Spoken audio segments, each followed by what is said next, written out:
Bonjour Bertrand, Bonjour, on vient de voir After Blue, Paradisal, hein, comme la saleté, Paradisal. hein. C'est-à-dire que j'ai un titre en anglais et un sous-titre en français. Alors et d'où il vient ce titre? Ce titre, After Blue, c'est comme c'est un film qui a une dimension science-fiction. Donc il y a une moto qui passe, mais je continue à parler.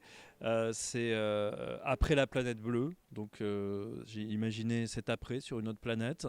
Et puis le bleu, j'ai entendu dire, en tout cas dans une revue de science, que ça serait la dernière chose que l'on verrait quand on meurt. Donc c'est après cette couleur bleue, parce qu'il est beaucoup question d'après la mort dans le film. Et puis Paradisal, parce que cette nouvelle planète qui s'offre aux humains est salie par les humains qui tâchent tout ce qui touche, quoi. C'est votre création ce titre ou alors le fruit d'une longue réflexion ou vous l'avez piqué quelque part? Ah non, c'est vrai que je pique beaucoup de choses. Les Garçons Sauvages était un emprunt à William Burroughs, un livre que j'adore. Mais là, After Blue Paradisal, ça vient de chez moi, ça. Ouais. Alors comment vous allez nous le vendre ce film? Si en quelques mots, parce qu'il y a le pitch officiel, quand vous l'avez vendu au producteur aussi, et puis quand vous le présentez aux spectateurs, comment vous avez envie de le vendre?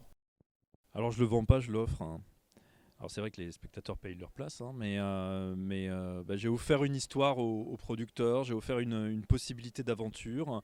Je lui ai parlé d'un cinéma hybride, quoi, de renouveau du genre, de prendre ce qu'il pouvait y avoir de plus intense dans la science-fiction, débarrasser la science-fiction de la science, de prendre une dimension épique qu'il peut y avoir dans le western, mais débarrasser des hommes, de la fantaisie aussi, du conte, de l'originalité, et puis un film qui peut être vécu comme une expérience ou psychotrope, une aventure ultime. Enfin, vraiment proposer du cinéma, un cinéma généreux, quoi. C'est ce que j'essaye de faire en tout cas.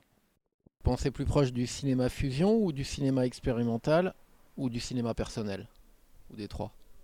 Voilà, je vais dire un peu des trois parce que j'adore piquer à droite et à gauche. J'aime pas être dans une case, quoi. J'aime pas les frontières, donc j'aime bien être le cul entre plusieurs chaises. Avec Les Garçons Sauvages, vous aviez des références cinématographiques plus ou moins évidentes, plus ou moins cinéphiles et plus ou moins ardues à deviner, mais il y avait aussi des références littéraires. Donc vous avez cité pour le titre, mais il y avait aussi des choses comme Melville, il y avait des choses comme... enfin, il y en avait pas mal, des références littéraires, même L'île au trésor. Cette fois, vous avez puisé dans quel répertoire? Dans plusieurs répertoires, j'ai puisé dans la bande dessinée de tout ce que j'ai pu lire dans Métal Hurlant après coup, hein, parce que c'est des bouquins qui étaient sortis dans les années 70, donc soit les bandes dessinées de Moebius, Druillet, Corben, etc. Je suis chercher dans la littérature fantastique, et en particulier dans les ouvrages de Ballard.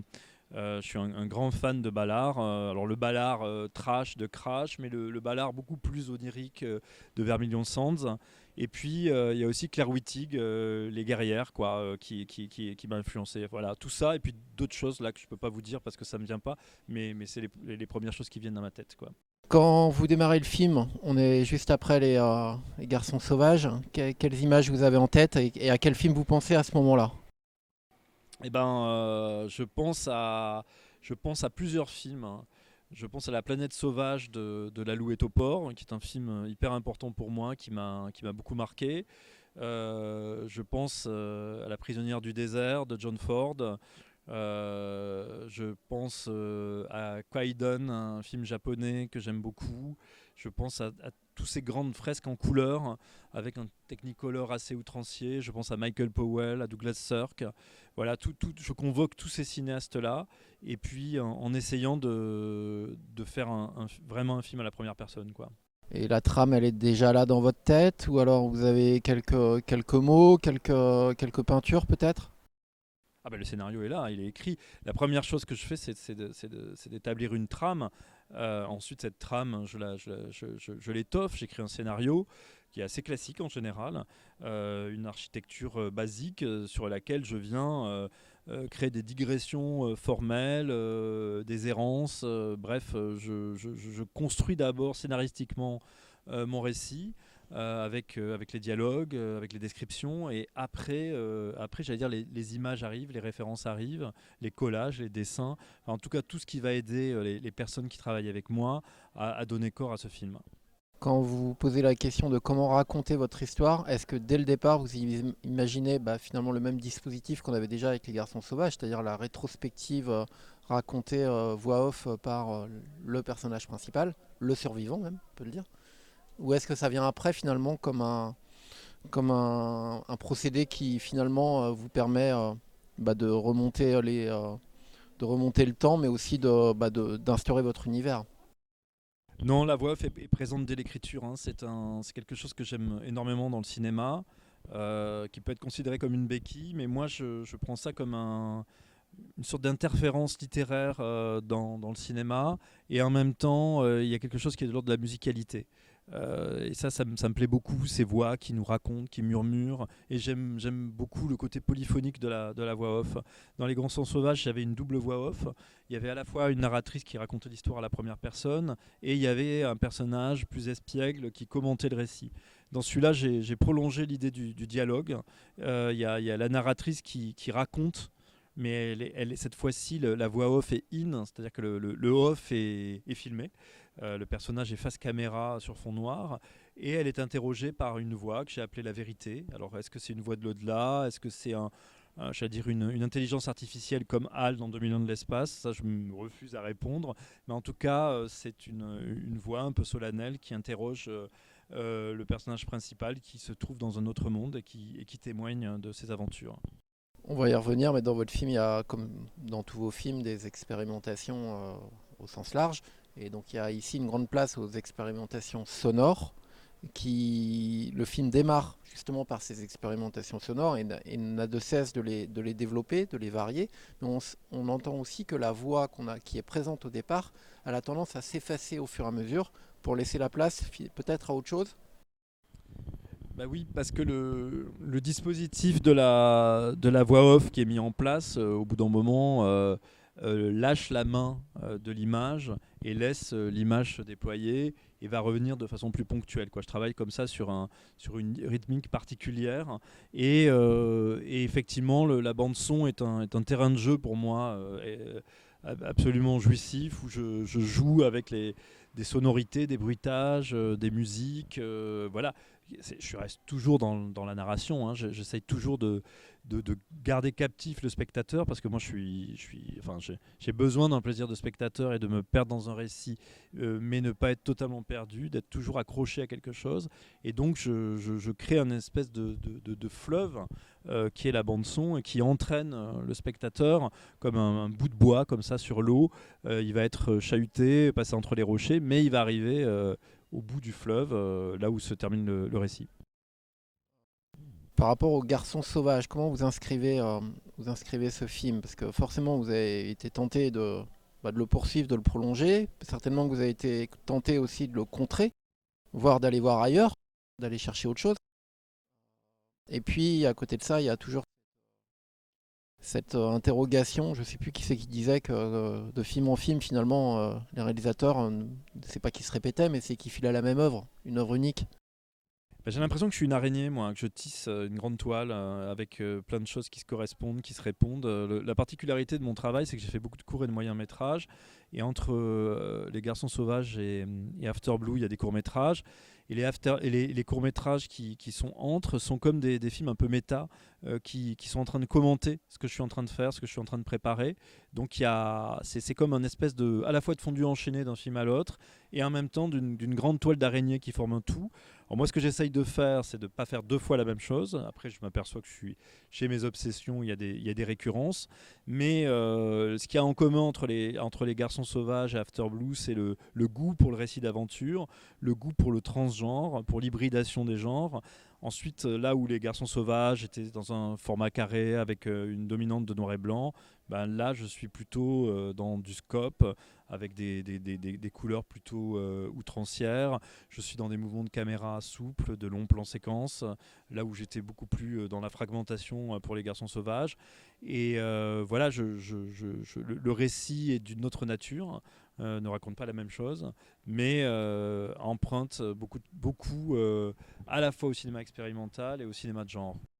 Une équipe aussi que l'on retrouve, que ce soit certainement l'équipe du film en elle-même, le casting, et peut-être aussi les décors aussi qui sont assez familiers, et certainement parce que ce sont les mêmes personnes derrière les ouvrages et la musique aussi.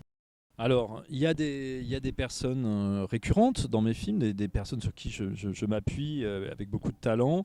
Ma chef opératrice, Pascal Granel, au montage, Laure Saint-Marc, qui est également au script sur les films, au mixage, Simon Apostolou, à la musique, Pierre Desprats. Pour les décors, c'est une équipe complètement nouvelle. Alors ça, c'est très particulier, c'est que je change quasiment de décorateur à chaque film. Je pense que je suis très très épuisant pour les décorateurs. Là, j'ai travaillé avec Thomas Bacny, qui était formidable, et toute son équipe.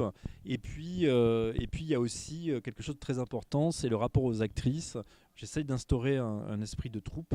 J'ai vraiment un rapport très particulier aux actrices, c'est-à-dire que j'adore retravailler avec les actrices avec qui j'ai travaillé. Je ne peux pas travailler avec toutes, mais j'adore les réinviter dans les films et leur proposer de faire autre chose, de les amener ailleurs, de les transformer de film en film. Et aussi, j'adore l'idée de faire de nouvelles rencontres d'actrices, d'élargir la famille. Donc voilà, c'est un petit peu ce moteur-là qui me pousse à la fois à travailler avec les mêmes personnes et puis à découvrir de nouvelles personnes dans le jeu.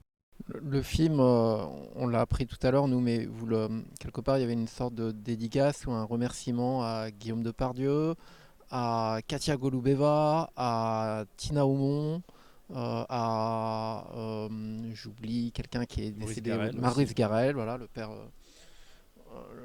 père de son fils et de son petit-fils, acteur célèbre. Donc nous on connaît la réponse, mais je pense que ça vaut le coup que vous répétiez un petit peu cette histoire. Pourquoi vous les remerciez dans ce film? Ce film a une genèse, hein, c'est que j'ai écrit il y a 18 ans une première version de ce film qui était un western surréaliste qui se passait en Amérique du Nord au début du XXe siècle. C'était un casting quasiment exclusivement masculin, à quelques exceptions près. Et j'ai commencé à travailler sur le financement du film, et puis le film s'est arrêté, ce qui arrive souvent au cinéma. Et j'étais quand même allé assez loin dans les repérages, dans les préparatifs, etc. Et j'avais aussi un casting de gens formidables. Certaines personnes que j'avais un peu approchées, puis d'autres avec qui j'avais vraiment sympathisé, que j'aimais beaucoup, comme Guillaume Depardieu ou Katia Golubeva, avec qui j'avais notamment commencé à travailler. Avec Katia, on avait aussi travaillé sur l'idée d'une métamorphose, de lui faire jouer le rôle d'un homme. Bref, le film s'est arrêté. Je suis resté en contact avec ces acteurs-actrices et puis je les ai vus disparaître. Voilà, c'est les hasards de la vie, les tragédies de la vie surtout, et c'était pour moi terrible et triste. Et j'avais l'impression d'avoir fait un film maudit que je ne ferai jamais. Et puis à un moment donné, je me suis dit qu'il n'y avait pas de malédiction, qu'il fallait que je reprenne le film en main, que j'en fasse autre chose, que je le métamorphose et que je rende aussi hommage à ces morts, non pas. Enfin, il y a le générique certes, mais c'est aussi qu'il y a la présence des morts et des esprits dans ce film, qui est une partie très très importante qui n'existait pas dans la version initiale. Donc il y a 19 ans, c'était avant Paula X même. Non, non, c'était après Paula X. Après Paula X, et je me suis rendu compte d'ailleurs que je reconstituais le casting de Paula X malgré moi. Et ce qui est très, très, très étonnant, c'est que j'ai casté Delphine Chuyot, qui est le troisième personnage de Paula X et qui joue dans ce film. Et voilà, je me suis aperçu que ouais, l'esprit de Paula X était pas loin de ce film, quoi. Mais vraiment, c'est un pur hasard. J'aime beaucoup ce film, hein, j'aime beaucoup Paula X. Aussi.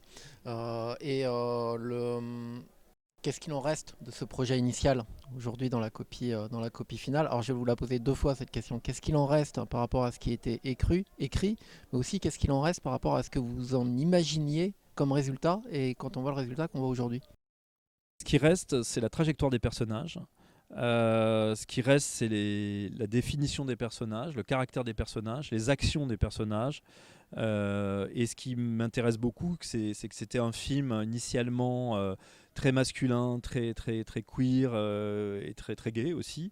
Et j'ai transposé tous ces personnages masculins sur des personnages féminins, sans modifier leur caractère, sans modifier leur dialogue. Enfin, je les ai adaptés à l'idée de ce monde futuriste, mais sans ça, j'ai pas changé du tout le caractère des personnages. Voilà ce qui reste de ce film, un squelette enfoui dans le sable, et après, dessus, a poussé plein de plantes, plein de choses, plein d'excroissances, et qui en font le film qu'il est, c'est-à-dire un film beaucoup plus baroque, beaucoup plus complexe, hein, avec beaucoup plus de strates, beaucoup plus moderne, je pense aussi, et qui me ressemble peut-être encore plus. La dimension charnelle ou sensorielle que vous développez de film en film, elle aurait déjà été présente dans le projet initial. Oui, oui, il y avait une dimension charnelle qui était beaucoup plus homo-érotique dans la version originale. Justement, je veux vous interroger sur votre rapport à la nudité des actrices que vous utilisez de manière bah, totalement assumée et totalement incorporée dans votre cinéma à une époque où ça crie au loup au moindre, au moindre dépassement, on va dire. Bah écoutez, la nudité dans ce film, elle est relativement ténue. Il y a le personnage de Kate Bush, qui est un personnage qui est enterré jusqu'au cou, et donc qui a le corps dans le monde des morts et la tête dans le monde des vivants. Et quand elle sort de sous le sable, elle est nue, comme on peut être face à la mort, hein. On est nu face à la mort pour moi. Et donc elle est immaculée de sable. Après, le corps d'Agatha Buzek, qui est une actrice formidable, est très particulier parce que c'est quelqu'un qui à la fois vient de la danse, du mannequinat, et qui a quelque chose d'assez spectral. Et j'aimais bien cette silhouette qui est qui est plus plastique qu'érotique, j'allais dire. Donc ça, c'était très important que cette présence, ce corps nu qui jaillisse, ait cette dimension-là. Ensuite, il y a une autre femme dans le village qui est comme un personnage un peu égaré dans sa tête, qui a décidé de ne pas s'habiller, mais qui est une femme d'un certain âge, voilà, qui est dénudée. Ça aussi, on n'est pas dans un archétype male gaze ou binaire, ça ne m'intéresse pas du tout. Et après, je crois que c'est tout en termes de nudité. Voilà, il y a une dimension érotique, bien sûr, dans le film, mais ça s'arrête là, quoi. Voilà. Comme votre film, c'est vraiment un film où l'univers est peut-être plus important que tout le reste. Les décors tiennent une place essentielle, on va le dire comme ça. Vous les avez dès le départ, les décors, vous les avez dans votre tête, vous les avez sous forme d'images, vous allez les chercher, vous les avez avant même d'avoir les acteurs presque, ou Bah, même le script. les décors, ils évoluent, ils s'adaptent à ce que je trouve, parce que je suis quand même dans une économie de films d'auteur, donc je les rêve, je les dessine. Voilà, je suis parti aussi de décors, de peintures surréalistes, de plein de choses, hein. Et puis après, je reste très perméable aux décors que je peux trouver, aux décors naturels. Et à partir de ces décors naturels, je fais des transpositions par rapport à mon scénario, et je viens sur ces décors rajouter des éléments fabriqués, des éléments créés, qui vont créer disons, qui vont justifier le déplacement vers un monde extraterrestre. Et ça passe aussi vers la couleur, hein, vers les éclairages colorés, les filtres, etc. Donc il y a une surcouche sur ces décors trouvés.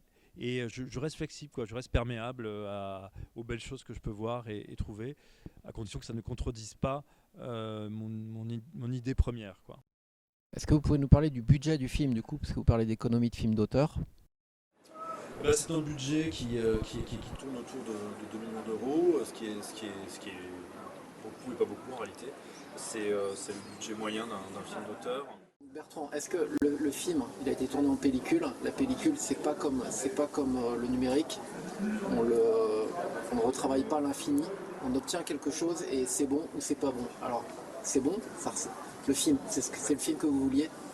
Ah bah oui, sinon je travaillerais pas avec cette technique-là, hein. Alors ça fait des années que je travaille avec le support pellicule, et pour moi c'est de l'ordre de l'épiphanie, du rite quand je tourne, et puis je trouve que la pellicule est très, comment dirais, est plastiquement formidable, quoi. Et j'aime beaucoup ce challenge du tournage sur support pellicule.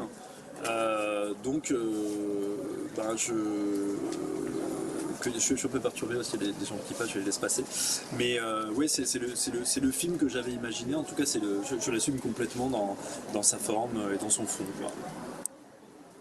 Alors moi j'ai deux questions. Premier, tout à l'heure vous avez parlé des lieux de tournage, des régions, les lieux que vous avez trouvés, c'était très intéressant. Est-ce que vous pouvez en parler pour nous?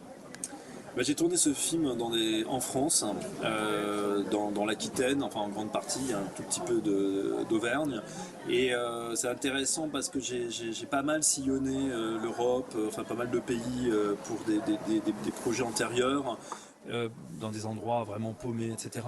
Et chaque fois que je me retrouvais dans ces endroits incroyables, qui étaient très très beaux, je me disais tiens, c'est amusant, mais ça me fait penser à un petit coin de France. Il y a des endroits en France qui ressemblent à ça.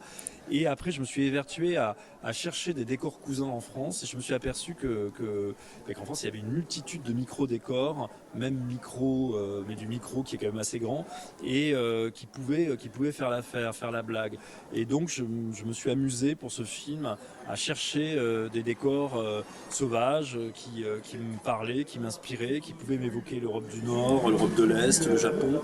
Et c'est comme ça que j'ai collecté un certain nombre d'endroits en Aquitaine, dans le Limousin, enfin bon bref, partout où j'ai tourné, que ce soit les plages, les carrières d'ardoises ou autres.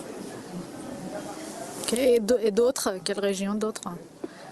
Vous voulez dire dans quelle autre région j'ai tourné? Ouais. L'Aquitaine, c'est la région, c'est là que j'ai tourné. J'ai tourné au bord de la mer, du côté de l'île d'Oléron. J'ai tourné dans Limousin, sur le plateau de Millevaches, dans les forêts mousseuses. Du côté de Brive, dans une ancienne carrière d'ardoise. C'est là aussi que j'ai fait mes décors, dans des anciens entrepôts à camions. Et puis j'ai tourné aussi en Auvergne, au milieu des rochers. Et sur la psychologie de rapport entre mère et fille, je trouve que c'est très réfléchi dans le film. Est-ce que vous pouvez en parler? J'avais envie qu'il y ait un rapport ambivalent, le rapport mère-fille, c'est-à-dire que le personnage de Zora qui joue la mère soit à la fois une mère courage et un père lâche. J'avais vraiment envie qu'elle ait ces deux choses en elle, qu'elle oscille sans arrêt entre des moments où elle est d'une bravoure incroyable, d'une dignité incroyable, et puis des moments où elle est quelque chose d'un peu minable, d'un peu pleutre, qui fait des petits arrangements avec sa communauté, alors qu'elle a une fille qui s'ouvre comme une fleur, qui a envie de recevoir plein d'expériences, de goûter à tout. Et donc il y a cette dynamique entre un personnage qui freine, qui est la mère, et un personnage qui avance, qui est la fille, et comment ces personnages peuvent prendre une distance à un moment donné pour mieux se retrouver à la fin de ce film. Donc ça c'est vraiment la partie centrale du récit, c'est ce rapport mère-fille sur un territoire pas vraiment hostile, mais un territoire extraterrestre avec des communautés qui peuvent être un peu hostiles autour. Et qu'elle a besoin de dépasser quelque part la mer pour grandir. Elle a besoin d'avoir en tout cas de s'ouvrir à un autre monde, quoi. Ce qui va se passer, c'est que Roxy va découvrir qu'elle a la capacité de communiquer avec les morts et de consoler les morts, ce que sa mère ne peut pas faire. Et c'est cette ouverture sur cet autre monde qui fait qu'elle va devenir le guide de sa mère. Merci beaucoup. Avec plaisir.